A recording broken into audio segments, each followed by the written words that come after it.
Bienvenida familia nocturna a esta oscura fogata de historias. El día de hoy te voy a hablar de brujas, brujerías y maldiciones, pero no es cualquier tipo de bruja, ni cualquier tipo de brujería, y mucho menos cualquier tipo de maldición. Te voy a hablar de seres extraños y perversos que yo no sé por qué les han puesto el nombre de brujas. Cosas extrañas, sumamente raras, y también algo raro y extraño, y que no entiendo por qué está pasando, es el por qué no has separado tu lugar para esta fogata en Mérida, porque el día de mañana nos vemos en tu ciudad. Y también quiero aprovechar para decir que esta es la última llamada para la familia nocturna de Cancún, porque este domingo también nos vemos en tu ciudad.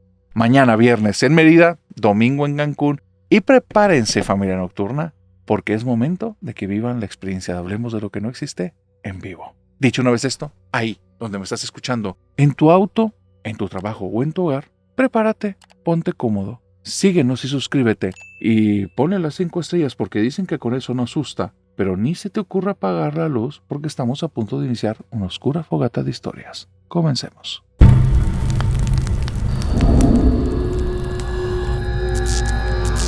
Hay seres en la parte sobrenatural del universo que se hacen pasar por los seres humanos. Muchas personas les llaman a estos seres brujas, pero realmente dejan entredicho si son brujas o algo más. Y después de que escuches estas historias, creo que tú y yo vamos a estar en el mismo entendido. Dentro de todas las historias que me mandan, hay algunas que tienen algo, una esencia, un aura, una energía que me llama la atención, pero al mismo tiempo me generan un poco de miedo, porque me da la impresión que lo que me están hablando ahí sí lo vivieron. Realmente ocurrió en el mundo real. Y si eso es así, tal vez conocemos muchísimo menos de este mundo de lo que creemos. Hay una chica que vivió una situación muy complicada cuando cumplió sus 15 años. Le vamos a poner de nombre Iracema. Iracema tiene un hermano al que quiere con toda su alma y con toda su devoción. Su hermano se llama Efraín. Efraín y Iracema son súper amigos. Efraín es 2 años mayor que Iracema. Él tiene alrededor de 17, 18 años cuando ocurre esto. Y es que en esta edad, ellos son parte de una familia muy pudiente. El papá de Iracema y de Efraín era un señor que desarrolló una constructora desde cero, siendo una persona que venía de la calle y empezó a hacer muchos negocios muy buenos. Era un tipo muy inteligente y siempre manejó todo con una gran ética. Él venía de una familia muy conflictiva, de una familia en la que no quería que se repitieran los patrones de las cuales él estaba huyendo por completo. Así es que buscó una esposa a la que verdaderamente amara, y en el momento en que empezó a tener sus hijos, se dedicó en cuerpo y alma a hacer 2 cosas. Lo primero, un ejemplo viviente para ellos. Lo segundo, un padre verdaderamente entregado y comprometido con el futuro de sus hijos. Las puertas se fueron abriendo, y de un momento a otro, te estoy hablando en esos 15 años, pues él llegó a tener muchísimo dinero, muchas propiedades, y llegó el momento en su vida en el que ya habían sido tantos años de tanto esfuerzo, tanto crecimiento, tantos retos, tantos golpes de la vida, que estaba indeciso si tomarse un descanso del trabajo o no. Y ahí es donde ocurre algo muy, muy, muy extraño. Pareciera como si de repente entráramos en ciclos de la vida que están totalmente en nuestra contra. Porque aun cuando todo iba bien para el papá de Iracema, el señor compra una propiedad en las afueras de la ciudad. Esa va a ser su casa de retiro. Habla mucho acerca de esa casa. Una casa que ha ido haciendo detalle a detalle como él la ha querido, como él ha deseado, como él sueña que va a estar junto con su familia. Entras, hay un camino de piedra en el que hay 3 árboles del lado derecho, 3 árboles del lado izquierdo. Iracema los va a conocer toda su vida como los árboles guardianes, porque fue el nombre que les puso, porque en su imaginación se los imaginaba como unos soldados que estaban allí esperando a que llegara su papá y la familia, y ellos los resguardaban de los peligros. Iracema era muy creativa, tenía mucha imaginación, y veía eso y le encantaba. Terminando el camino de piedra, a la mitad del terreno, que era un terreno enorme, había una casa de 2 niveles, que tenía 6 habitaciones en la planta baja, 6 habitaciones en la planta alta, más de 10 baños distribuidos en la casa. Y después de la casa, que era muy grande como te puedes imaginar, el resto del terreno tardabas más de 10 minutos caminando en llegar al fondo. Te puedes dar idea de esto. Es una quinta, un rancho enorme, un lugar precioso, hermoso. Tenía árboles, plantitas, había de todo. Todo el rancho estaba con una barda perimetral, estaba muy seguro, en una zona muy tranquila, y el vecino más cercano a esa casa estaba a más de 3 kilómetros de ahí. Realmente era una casa de retiro que tenía todos los lujos que te puedas imaginar. Cuando ella cumple 15 años, cuando su hermano tiene entre 17 y 18, cuando la casa ya lleva unos años construida, cuando este señor está en medio de esta situación de si se va a retirar un tiempo o no del trabajo, todo empieza a tornarse extraño. De repente, de la noche a la mañana, la mujer que es el amor de su vida le revela la verdad. Tiene años con otra persona. Le ha estado poniendo el cuerno durante muchos años y ya no soporta estar con él. Esa mujer, que había sido una madre ejemplar, que había sido una esposa ejemplar, y no para estándares de alguien más, para su familia. Era una persona que la amaban con todo el corazón. Era una persona que para ellos era la persona más cercana de mayor confianza. Tenía otra vida desde hace años. Cuando lo revela, aparte revela la verdad. No quiere tener ya nada que ver con esta familia. Quiere rehacer, quiere reempezar. Y se desconecta por completo de sus hijos. Y ese mismo día se va de ahí exigiendo casi un 50% de la fortuna que había conseguido el señor. El señor estaba tan destrozado, el papá de Iracema, que rápidamente lo movió con un abogado y su instrucción fue directa. Iracema estaba ahí y le escuchó. Dale lo que quiera. Que quede nada más lo de mis hijos, pero haz que esto acabe rápido. No quiero volverla a ver. No quiero más saber de ella, nunca. Menos de un mes, todo estaba terminado. La señora jamás fue a darle la cara a nadie. Se fue. Ella se fue con una fortuna, se fue a rehacer su vida y se desconectó por completo de sus hijos y de su esposo. El señor estaba deshecho y para ese momento ya no tuvo que tomar decisiones. Malvendió todos los negocios. Ya no quería trabajar, ya no le interesaba nada. El mundo para él había perdido todo el color y todo el brillo del cual era capaz de percibir. Todo era insípido, todo estaba apagado. Él simplemente ya no quería estar. Se le había caído todo.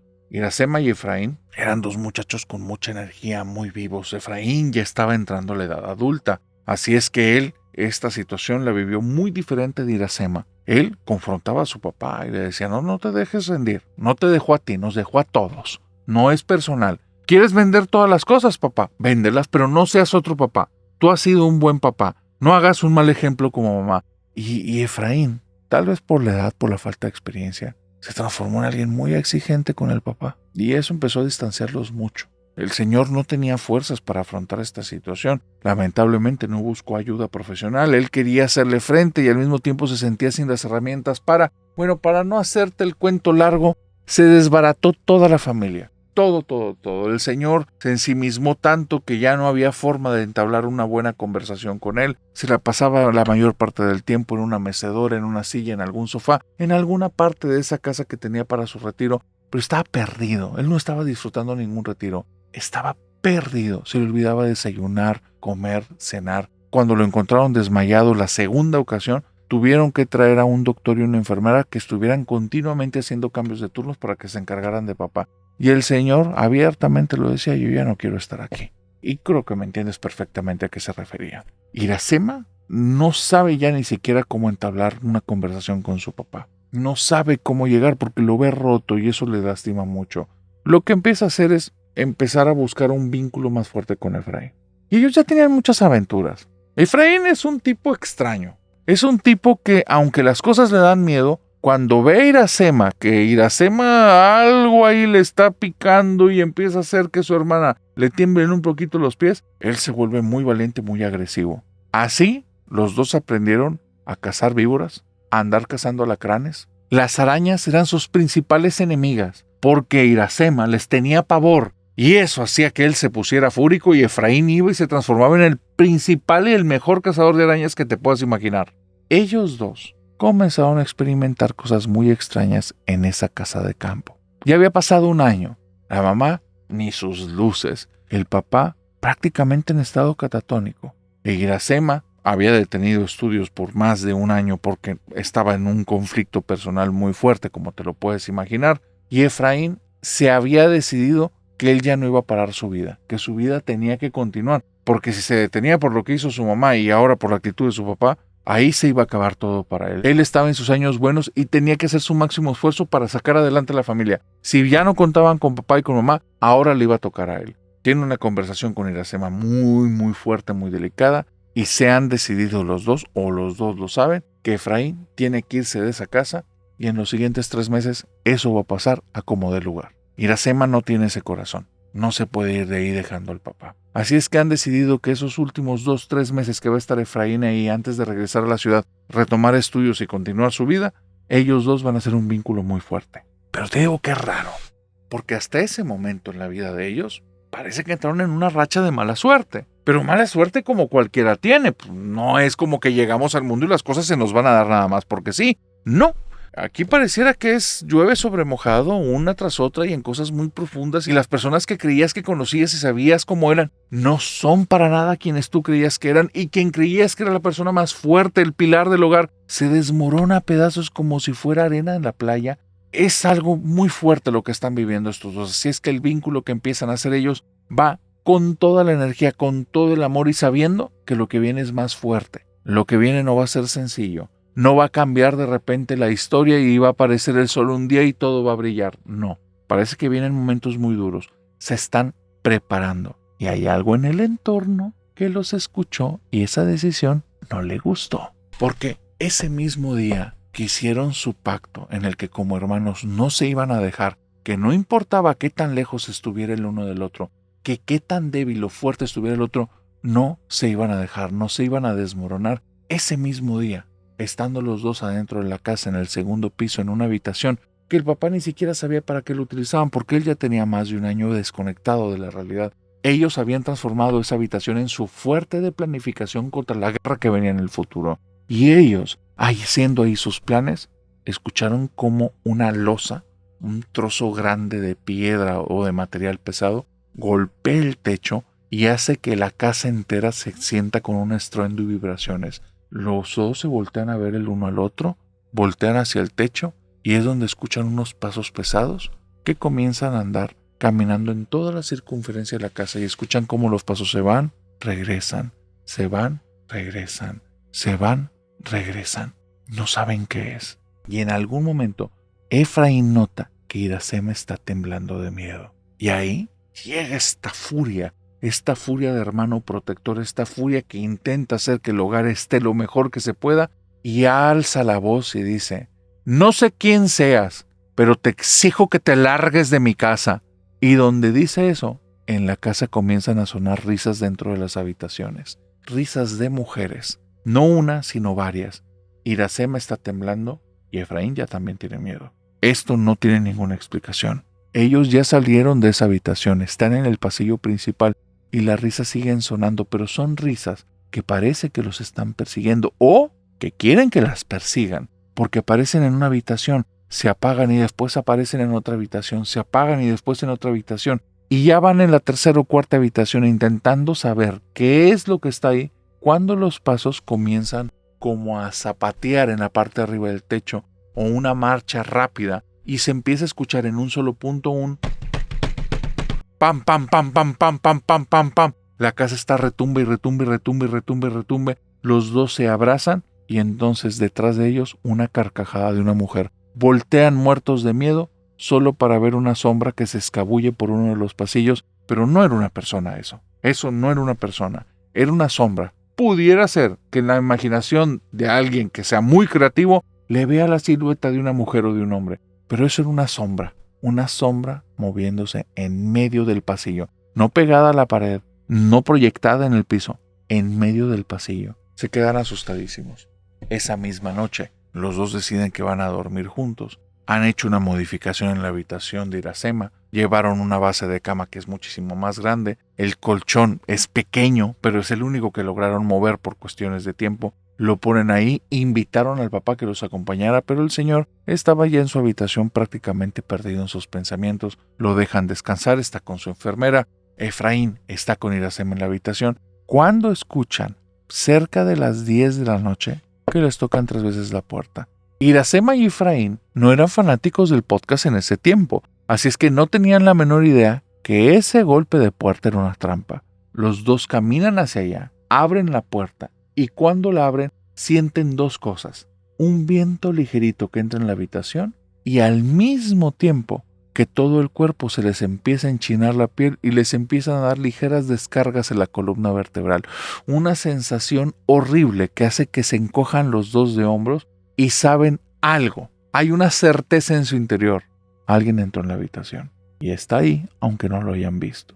Voltean hacia la habitación y esto parece un efecto especial de una película, porque aunque la luz del pasillo está encendida y la habitación está apagada, parece muchísimo más oscura la habitación que 2 segundos atrás, y la parte del fondo es absolutamente oscura. Es como si fuera una noche sin estrellas en un lugar en el que no llega una sola luz de ninguna parte del mundo ni del universo. Una oscuridad total. El ver eso en esa habitación los llena de miedo. Sin embargo, Efraín no se puede permitir desmoronarse. Toma la mano de su hermana, la aprieta con fuerzas y le dice: no tengas miedo, no nos va a hacer nada. Van caminando hacia la cama de Iracema. Él ayuda a su hermana que se siente en su cama, la arropa bien y le dice: duerme, no nos vamos a dejar vencer. Cuando llega a su cama, tiene que ahogar un grito, porque él se acuesta arriba de la cama. ¿Recuerdas que te dije que la base era más grande que el colchón? El colchón quedó pegado a la parte inferior y en la parte superior, entre el colchón y la cabecera, quedaba un espacio. Él se acostó y quedó barbilla pegada al colchón. Abrió los ojos como por instinto y debajo de los tablones de la cama, porque estaban separados uno de otro, él no se había percatado de eso, vio a una mujer observándolo. Un rostro apagado, cenizo, con una piel demasiado lisa pero a la vez rara, con una forma semihumana, y cuando él cruza la mirada con ese ser, el rostro entero se arruga como si estuvieras aplastando cartón. Él ahoga un grito, brinca de la cama, va con su hermana y su hermana le dice: ¿qué pasó? ¿Qué pasó, Efraín? Y él nada más la abraza y le dice: nada, no nos va a hacer nada. Y toda la noche de ese día escucharon como en la parte de abajo de la cama algo no paraba de rasguñar las maderas. Eso en la cama de Efraín, porque en la cama de Iracema algo se sentía que abajo solo se estaba moviendo y arrastrándose de lado a lado, repitiendo el patrón de los pasos en el techo, dando vueltas y vueltas y vueltas. Y ahí Efraín lo sabía, así como cuando él acechó las serpientes, como cuando cazaron los alacranes, como cuando buscaba y encontraba y mataba las arañas. Ellos dos estaban siendo cazados. Los siguientes días las cosas no fueron más tranquilas, tuvieron que ir cambiando de habitación en habitación, y siempre una sombra, un reflejo, una sensación horrible de ser observados, hasta que llegó el momento en el que dijeron: no más, no podemos más con esto. Hablaron con la enfermera, le contaron lo que estaba pasando y le dijeron la decisión que tenían. Se tenían que ir de esa casa. La enfermera les dijo que no había ningún problema, que iba a mandar a un personal extra para que estuvieran mínimo 3 personas cuidando al papá. Ellos tenían una casa en la ciudad, entonces se iban a empezar a mover ya no podían permanecer más tiempo en la casa. Se van a la ciudad y así transcurren 3 meses prácticamente sin noticias nuevas, sin cosas extrañas de allá de la casa del campo. Pero 3 meses después, la enfermera a las 6 de la mañana está tocando la puerta de ellos. Ella va acompañada del papá de Efraín e Iracema. El señor viene muy despierto y cuando los ve, se hinca, comienza a llorar, abrazándoles, pidiéndoles una disculpa. Lo que les cuenta la enfermera es algo muy fuerte. Una noche, escucharon que les tocaron la entrada principal. Recuerden, el perímetro es bardeado, el lugar es muy seguro, no hay vecinos cercanos. Eso no debía de pasar. La enfermera pide a sus 2 acompañantes, las 2 personas que están ahí 24/7, que la acompañan a la entrada principal. Y en el momento en el que abren la puerta, ven como una silueta de lo que parecía como un ser humano hecho de cartón, se mueve hacia atrás y comienza a brincar entre los árboles guardianes. La agilidad que tenía esa cosa parecía más la de algún tipo de simio, chimpancé o algún animal que tuviera una agilidad tremenda para estar escalando troncos y brincando de un árbol para otro, pero las distancias en las que brincaba eran imposibles y se movía a una velocidad vertiginosa. Ellos cierran la puerta y al día siguiente, después de haber consultado con el señor, que tuvieron que hablar demasiado con él para que él pudiera entrar en razón, él les dice: creo que hay algo en los árboles del patio. Y toda esa tarde se dedicaron el equipo completo junto con el señor a estar en el patio escarbando la tierra y encontraron un árbol que había sembrado su esposa. Encontraron ahí, en las raíces del árbol, brujerías guardadas con las fotografías del señor,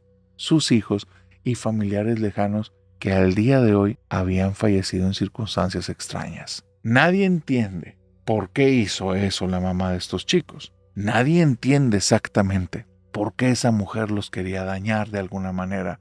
Nadie sabía que ella estaba dada a artes oscuras o intentar dañar personas por medio de brujería. Pero cuando vieron esas cosas, entendieron que ese lugar, el lugar en el que estaban, era territorio de ella de alguna manera. Y mientras estuvieran ahí, no iban a estar seguros. Se dieron cuenta por algo muy raro. Ese árbol, aunque estaba perfecto, fuerte, frondoso, alrededor de él toda la tierra estaba muerta y parecía que en el último tiempo se había extendido, porque estas personas que estaban trabajando ahí desde hace unos meses, ellos eran los que encargados también de regar, de cultivar, de tener el lugar perfecto. Y ellos habían visto poco a poco cómo la tierra muerta se estaba extendiendo. Eso significaba de alguna manera que el poder de esas brujerías estaba creciendo con el tiempo y no disminuyendo. Ese fue el día que decidieron irse. Al día siguiente que llegaron en la mañana a la ciudad, el papá parecía que estaba fuera del trance y es cuando se dieron cuenta que las brujerías que estaban allá en aquella casa eran también parte de lo que hacían que este hombre se desmoronara y permaneciera así. Como te dije al inicio, son seres extraños que a veces quieren confundir a los demás. Si en la historia anterior aún quedan dudas, en esta historia creo que nos vamos a entender más de la peor manera posible. Hay un chico que se llama Juan. Juan vive solo con su mamá. Su mamá es una persona que cuando lo tuvo se quedó sola. No sé exactamente las circunstancias de su familia paterna-materna, pero ella se quedó sola, se tuvo que hacer cargo de todo. Y Juan dice que desde muy pequeño su mamá se ponía a lavar ropa ajena en su casa. Juan y su mamá comenzaron a hacer lazos muy estrechos. La señora tenía un carácter muy explosivo y al mismo tiempo era una persona muy religiosa. Juan se fue dando cuenta desde muy pequeño que primero no era personal lo explosivo, era su forma de defenderse, era su forma de sacar las cosas adelante. Lo segundo es que esa parte religiosa estaba tan acentuada porque cuando ella estuvo en el peor momento, una congregación cristiana que estaba por ahí estaba como acogiendo personas, integrando personas, digamos, en su culto, y ella recibió mucho apoyo de parte de ellos, así es que los defendía con capa y espada. Lo que sabe cada quien, la señora tenía muy buenas intenciones. Juan se fue dando cuenta que su mamá decía muchas contradicciones entre lo que decía y hacía, pero entendía de dónde nacía y eso lo llevó a él a ser una persona callada, atenta, reflexiva, sí un poquito nerviosa y definitivamente alguien que no tiene la mejor comunicación con su mamá. Cuando él cumplió 11 años, que esto ya fue hace mucho tiempo, vivió una situación que lo ha dejado marcado de por vida. Y él dice, para mí, todo lo que decía mamá acerca de Dios, Cristo, la fe y tener que dar el testimonio y tener que entregar tu vida y con tus labios aceptar que Él es tu Dios y tu salvación y no me acuerdo qué tantas cosas, para mí, mira, era puro choro, era pura perorata, eran puras palabrerías. Yo entendía que era porque le habían ayudado y ella lo quería regresar, pero yo no entendía nada de eso. A mí no me educaron en una fe específica. Mi mamá daba lecciones y decía en qué tenía que creer, pero eran como si fueran piezas de un rompecabezas y le faltan muchas. Así es que yo no terminaba de entender, solo le seguía el juego en todo. Íbamos al culto los fines de semana, a veces íbamos a culto entre semana, me metió en un grupo de jóvenes, pero para mí todo eran puras palabras, pura palabrería y puro como una organización social donde te dicen quién es bueno, quién es malo, quién hacer y qué no hacer, y yo entendí que si quería ser aceptado, tenía que hacer lo que ellos me dijeran, porque era mi circulito más cercano. Nunca me hice de amigos, nunca tuve personas como que tan agregadas, pero pasaba desapercibido y los días iban bien. Para mí, hasta esa edad, no existía lo sobrenatural.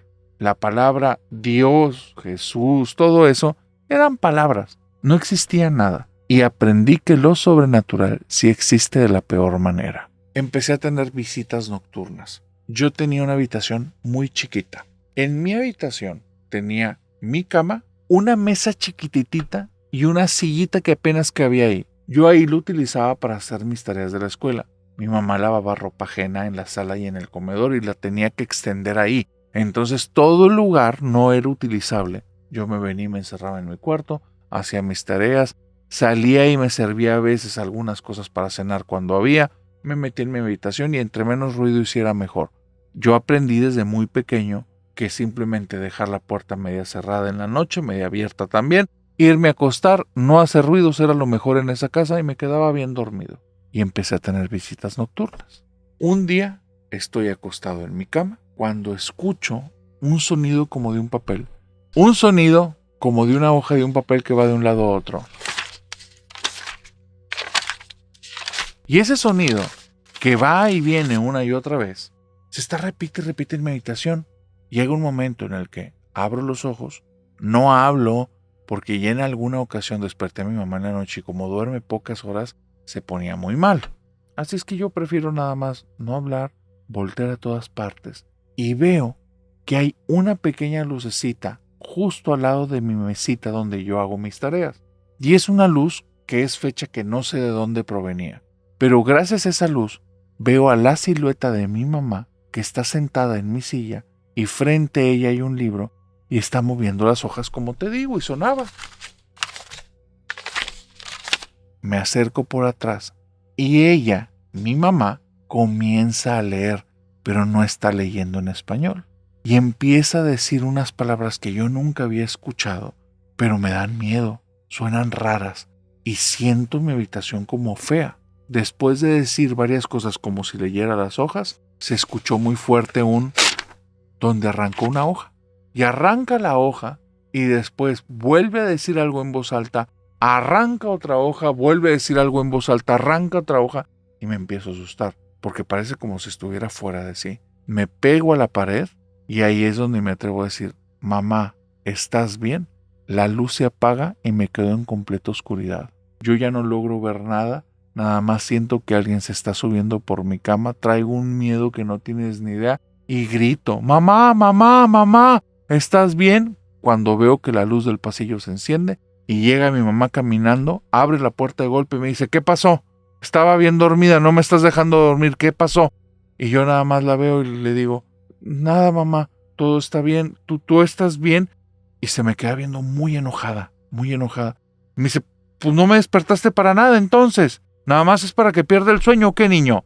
Esas cosas no están bien, esas cosas son del diablo. Y donde me dice eso, señala mi mesa, no sé por qué, y cuando volteo, está una Biblia abierta y hay hojas rotas, aventadas. Cuando ve eso mi mamá, se acerca rápido, agarra la Biblia, ve las hojas, las reconoce que están todas rotas, va conmigo y me bofetea.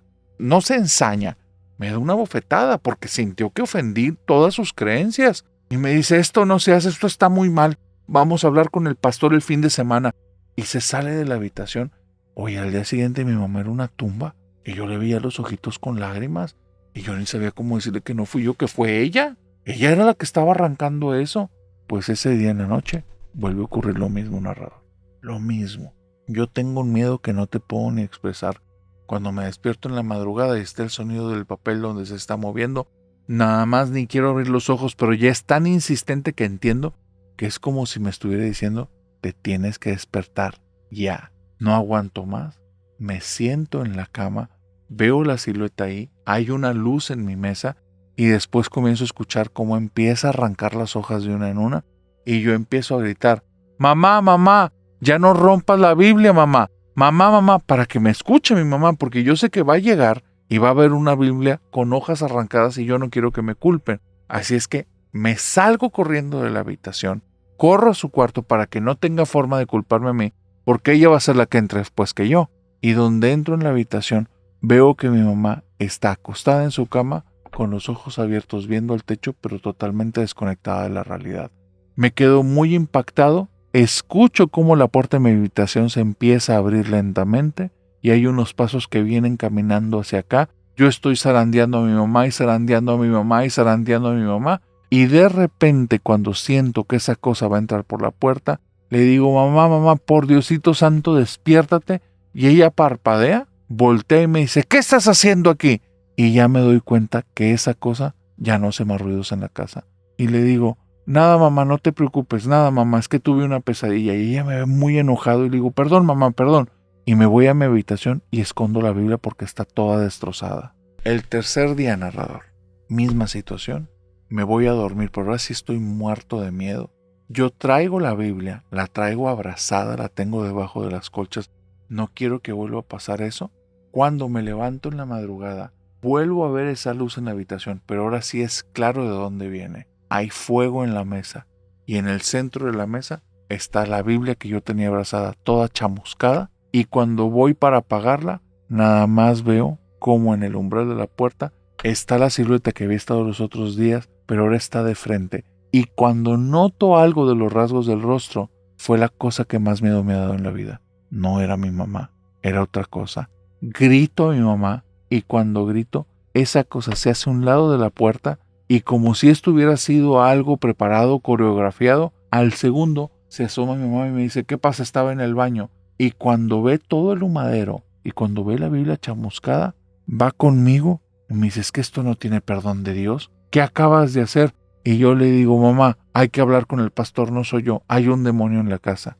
Y narrador, a partir de ahí, fueron idas y venidas de grupos de oración, porque mi mamá no podía creer que yo haya hecho eso. Ellos venían a rezarme a mí, y yo por más que les decía que era algo en la casa, no me creían, y no me creían, y no me creían, hasta que en una de esas oraciones, al pastor, cuando estaba con la Biblia, se le cerró en la mano sin que nadie lo hubiera tocado, nos volteó a ver, y yo le dije, eso es lo que me ha estado molestando.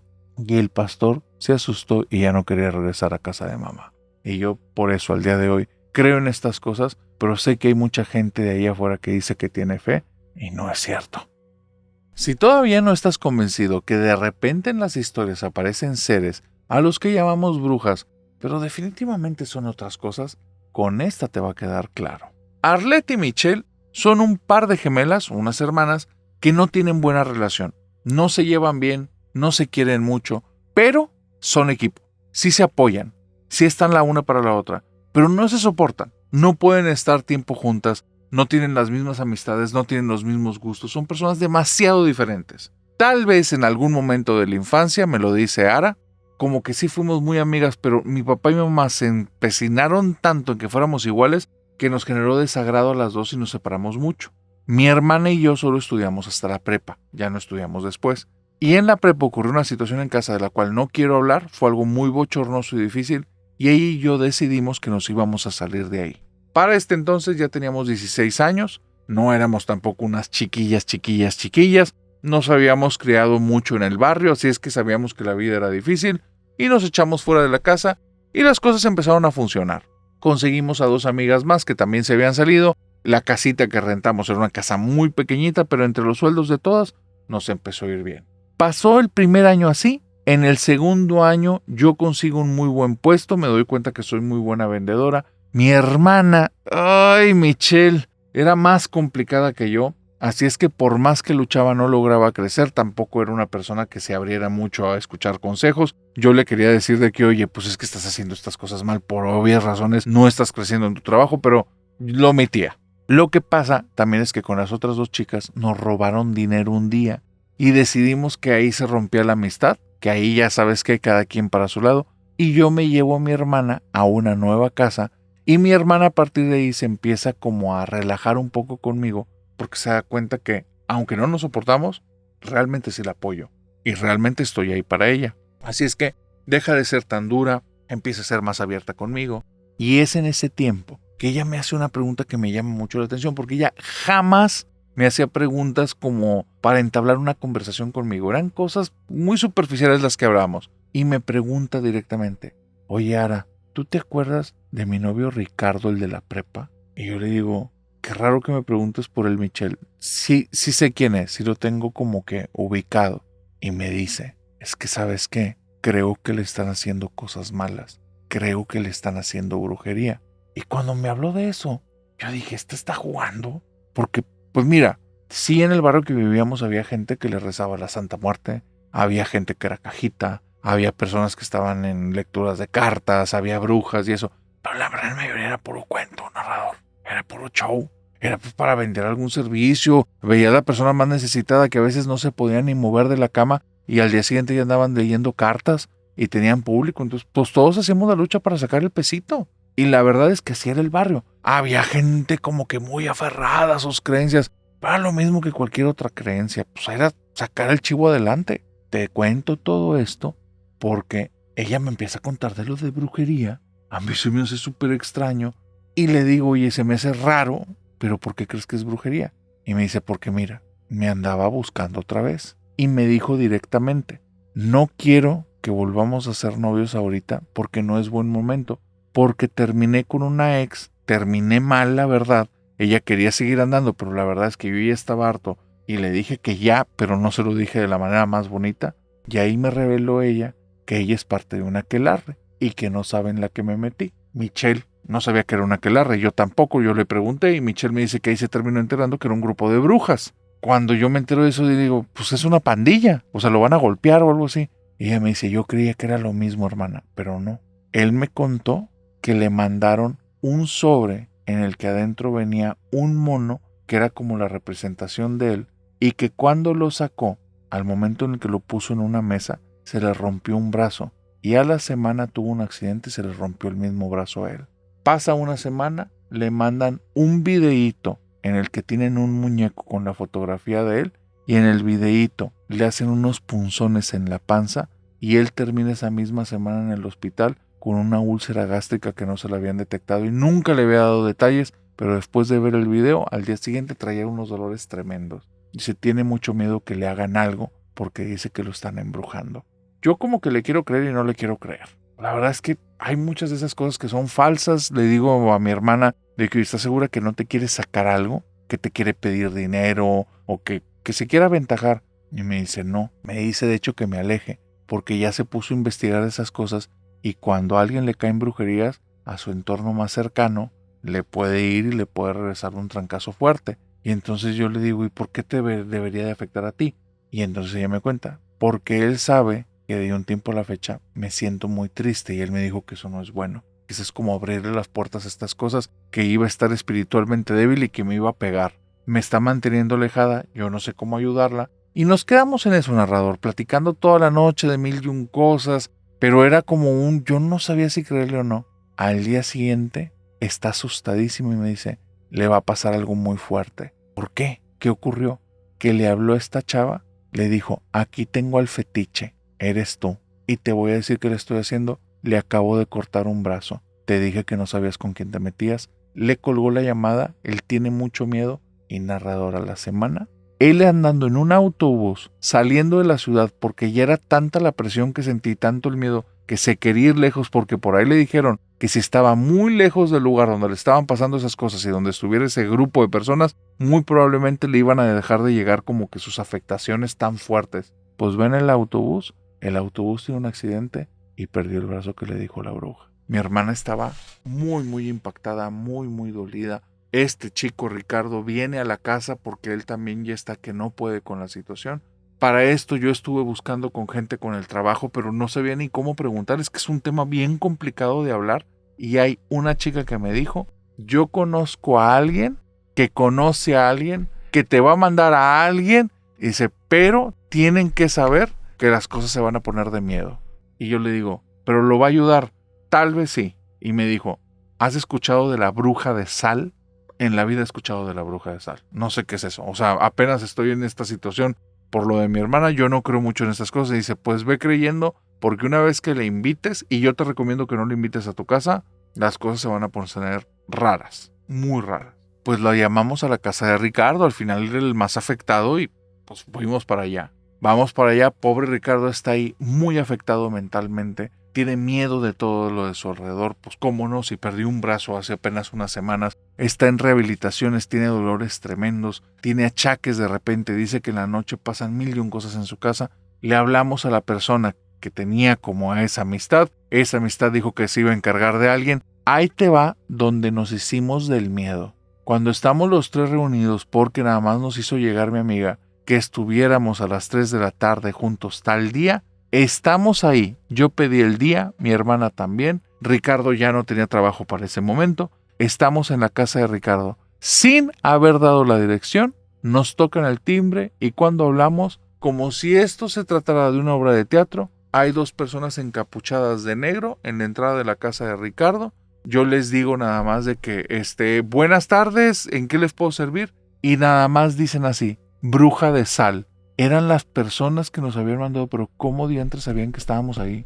Y a la hora que nos dijeron, Yo, narrador, no sé cómo son las cosas, cómo funcionan. Yo creo que esas cosas te afectan la cabeza porque en lugar de negarles la entrada, rápidamente, pero acelerada, como si fuera una primera necesidad, fui y agarré unas llaves, fui y les abrí la puerta. Entran estas dos personas, una chaparrita, otra más alta. Esa persona chaparrita se descubre la cabeza, tenía el cabello larguísimo, tenía demasiado cabello, le cubre el rostro, nunca se lo vi. Y ella, cuando llega a la casa, solo empieza a decir: me voy a llevar todo, todo esto es para mí, todo esto es para mí, todo esto es para mí. Y trae en la mano como una crema extraña que cada cierto tiempo le habla a la otra persona le avienta un aceite, empieza a revolver la crema en la mano, lo trae en un cuenco de cristal grande y redondo, como si fuera una pecera chiquita de estas de bola. Bueno, todo lleno de esta crema y ese aceite, le está dando vueltas y empieza a hacer signos de cruces y otros símbolos en las paredes de la casa de este chavo.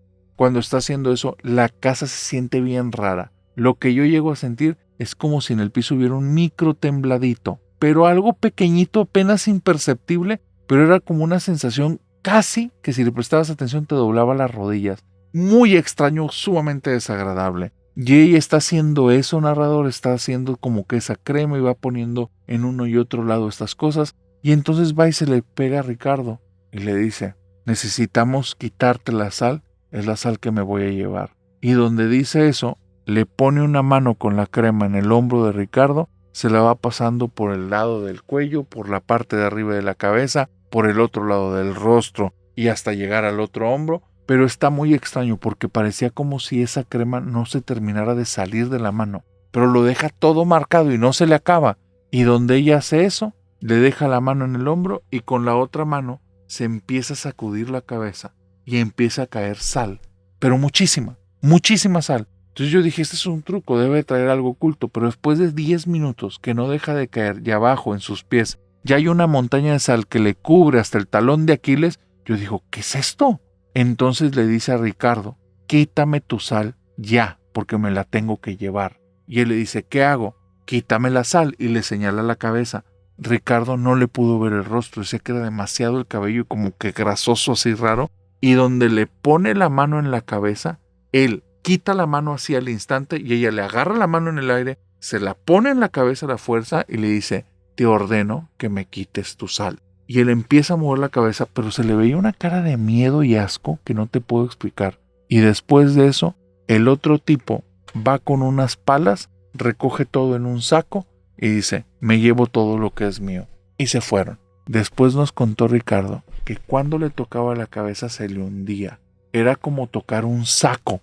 Entre todo el cabello, entre toda la mata de pelo, era un saco y de ahí era donde salía la sal. Entonces él dijo: pues este es un truco. Pero donde lo tocaba más fuerte era hueso y donde ablandaba los dedos era el saco. Era como si fueran las dos cosas a la vez. Le dio un miedo y un asco tremendo, pero después de eso dejaron de pasar cosas en su casa, su vida regresó a la normalidad y de la exnovia no supo absolutamente nada, nada, nada, nada. Lo que sí se llegó a enterar, y fue muchos años después, es que una persona conocida de la familia se la había topado en la calle y tenía todo el rostro desfigurado. No sabemos si tuvo que ver con la bruja de sal o no, pero bueno, mínimo a Ricardo parece que la suerte le regresó. Y con esa historia, mi querida familia nocturna, hemos llegado al final de esta oscura, perversa y bastante rara fogata de historias. Así es que antes de despedirme tengo que preguntarles, ¿ustedes tienen alguna idea del por qué a esos seres tan extraños que mimetizan a los humanos les terminaron llamando brujas? En lo que me lo dejas aquí en los comentarios, suscríbete y dale a la campanita. Y si estás en Spotify, síguenos y danos las 5 estrellas. Yo sé que en Spotify te debo 3 pláticas secretas, pero prepárate, porque a mí me gusta pagar mi deuda con bastantes intereses y esto se va a poner bueno. Así es que en lo que nos vemos ahí en la plática secreta y este sábado en el Sábado de Sombras, salvo si eres familia nocturna de Mérida porque nos vemos el día de mañana o si eres de Cancún porque nos vemos en tu ciudad el domingo, te deseo que tengas dulces pesadillas. Bye bye. Espérame, narrador, tengo un mensaje que dar a la familia nocturna. A ver. Querida familia nocturna, quiero que sepan que los leo en sus comentarios. Y la familia nocturna dice... Por un momento creía que ibas a decir otra cosa, pero va. Traigo una historia que es demasiado extraña, pero tengo que dar un contexto. Nos gustan los contextos. Sí, y este es un contexto que está bien fuerte y bien oscuro. en el canal me di cuenta de algo. Esto es ya fuera de todo el personaje. Se los digo así, algo que sí me di cuenta. Yo creo que no teníamos ni 2 meses aquí contando historias cuando percibí algo. Hay historias que traen algo, que se transmite algo. Ese algo, hay historias que transmiten cosas buenas, hay historias que transmiten cosas malas. No te estoy hablando de algo intelectual, no te estoy hablando de ideas, que definitivamente hay ideas súper destructivas y hay ideas no destructivas. No, es algo más como, llamémoslo, me resulta complicado utilizar la palabra, pero llamémoslo espiritual.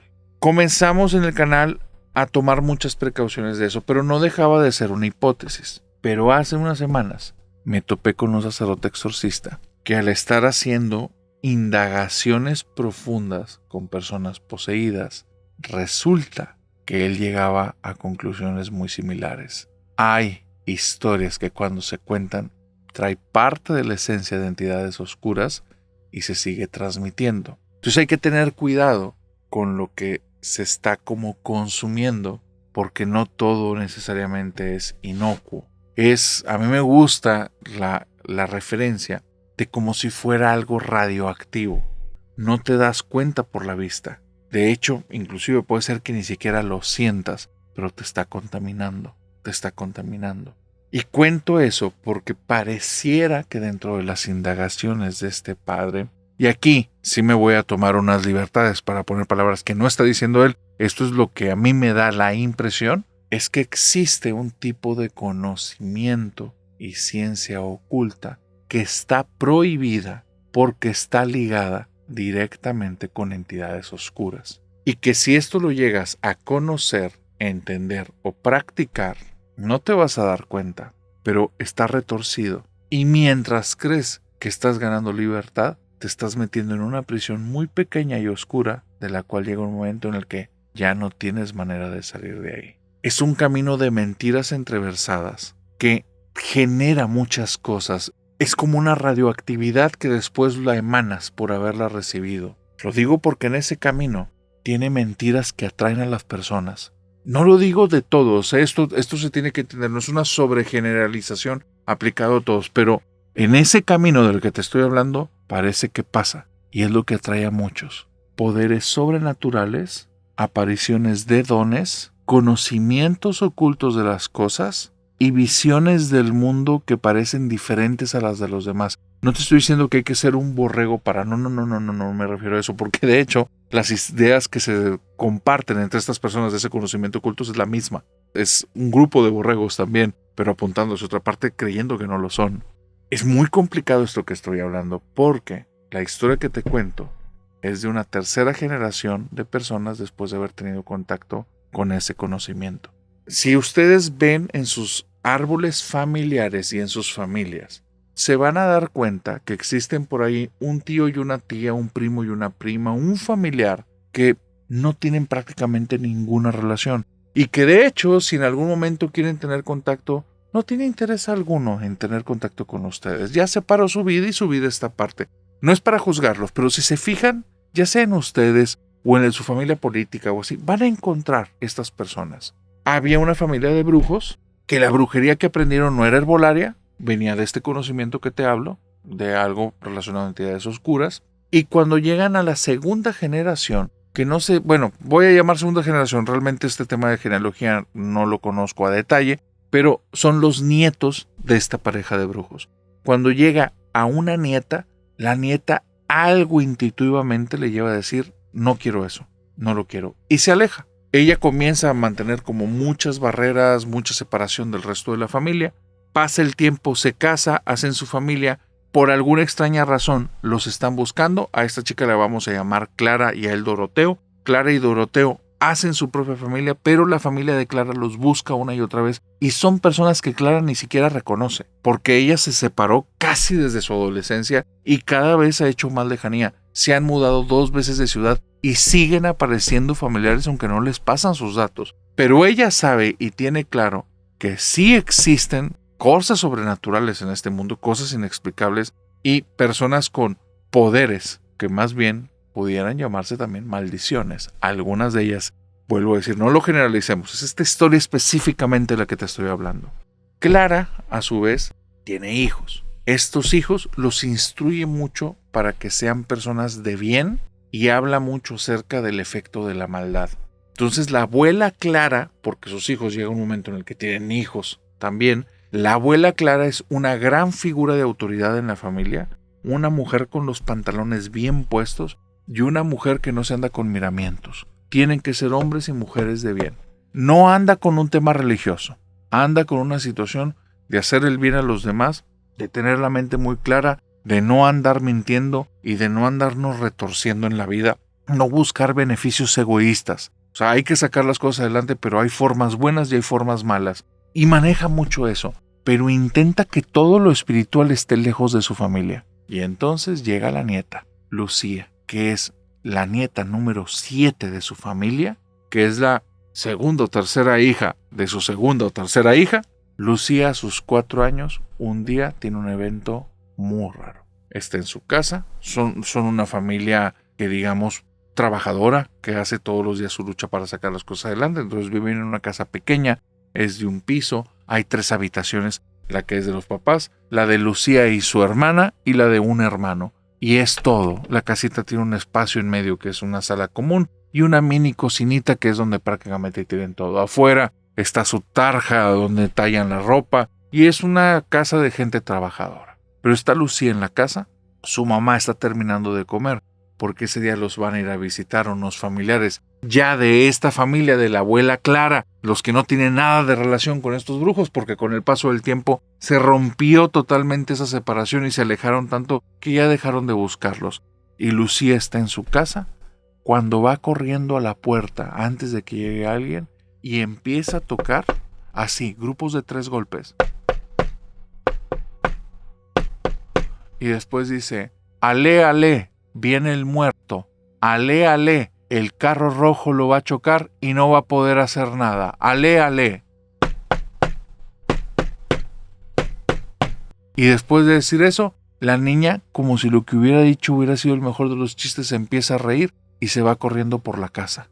Cuando la mamá escucha eso, es algo súper extraño, porque es lo que te digo, es lo que atrae a veces a las personas, porque hay cierta sensibilidad que tiene esta mujer, porque aunque lo que escuchó es español y son frases que dijo su niña menor que no hacen ningún sentido, su cuerpo percibió algo más y le dio mucho miedo. Le habló directamente a la abuela Clara, que para entonces ya era una señora pasada los 70 años, que había tenido ciertos temas de salud. Le explica lo que pasó y le dice, hija, ten mucho cuidado. Por favor, observa mucho a tu nena y fíjate si eso vuelve a ocurrir y fíjate si lo que dijo es verdad. Y la señora le dice, pero ¿cómo va a ser verdad? Pues lo que dijo no tiene ningún sentido. Tú hazme caso. Y mientras están en esa plática, la puerta suena desde fuera.